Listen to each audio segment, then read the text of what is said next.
அனைவருக்கும் வணக்கம். சற்று முன்பு தமிழக அரசு இன்று முக்கியமான புதிய அறிவிப்புகளை வெளியிட்டுள்ளது. இதுல என்னென்ன அறிவிப்புகள் வெளியாகி உள்ளன என்பதை பற்றி விரிவாக நம்ம வீடியோல பார்க்கிறோம். சோ வீடியோவை கடைசி வரைக்கும் முழுமையாக பாருங்க. வீடியோக்குள்ள போறதுக்கு முன்னாடி இந்த வீடியோக்கு ஒரு லைக் பட்டனை பிரஸ் பண்ணிக்கோங்க. இப்பதான் நம்ம சேனலுக்கு முதன்முறையா வரீங்கன்னா சப்ஸ்கிரைப் பட்டனை பிரஸ் பண்ணிக்கோங்க. வாங்க வீடியோக்குள்ள போகலாம்.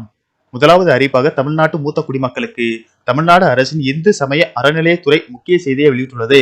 தமிழ்நாட்டில் இருக்கும் பிரபலமான அம்மன் கோவிலுக்கு அரசே உங்களை இலவசமாக அழைத்து செல்ல உள்ளது.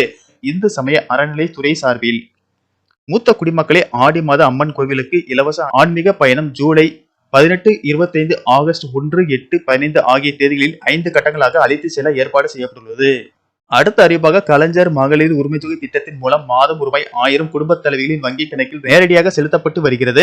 இதன் மூலம் கோடிக்கணக்கான பெண்கள் பயனடைந்து வருகின்றனர். ஒவ்வொரு மாதமும் 15ஆம் தேதி ரூபாய் 1000 பணம் வங்கி கணக்கில் செலுத்தப்பட்டு வருகிறது.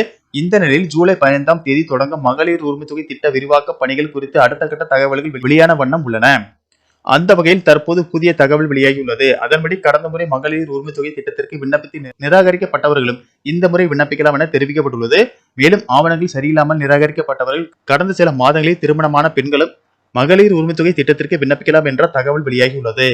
அடுத்த அறிவிப்பாக ஜூலை மாத இறுதிக்குள் அரசு பள்ளிகளில் 2346 இடைநிலை ஆசிரியர்கள் பணி நியமனம் செய்யப்படுவர் என பள்ளிக் கல்வித்துறை அமைச்சர் அன்பில் மகேஷ் பொய்யாமொழி தெரிவித்துள்ளார். அடுத்த அறிவிப்பாக மேற்கு திசை காற்றின் வேக மாறுபாடு காரணமாக தமிழகத்தில் ஓரிரு இடங்களிலும் புதுச்சேரி மற்றும் காரைக்கால் பகுதிகளிலும் லேசானது முதல் மிதமான மழை பெய்யக்கூடும் என்றும் ஓரிரு இடங்களில் பலத்த தரைக்காற்று மணிக்கு 40 முதல் 50 கிலோமீட்டர் வேகத்தில் வீசக்கூடும். தமிழகத்தில் அதிகபட்ச வெப்பநிலை ஒரு சில இடங்களில் இன்றும் நாளையும் 2 முதல் 3 டிகிரி செல்சியஸ் வரை உயரக்கூடும் என வானிலை மையம் தெரிவித்துள்ளது. நன்றி, வணக்கம்.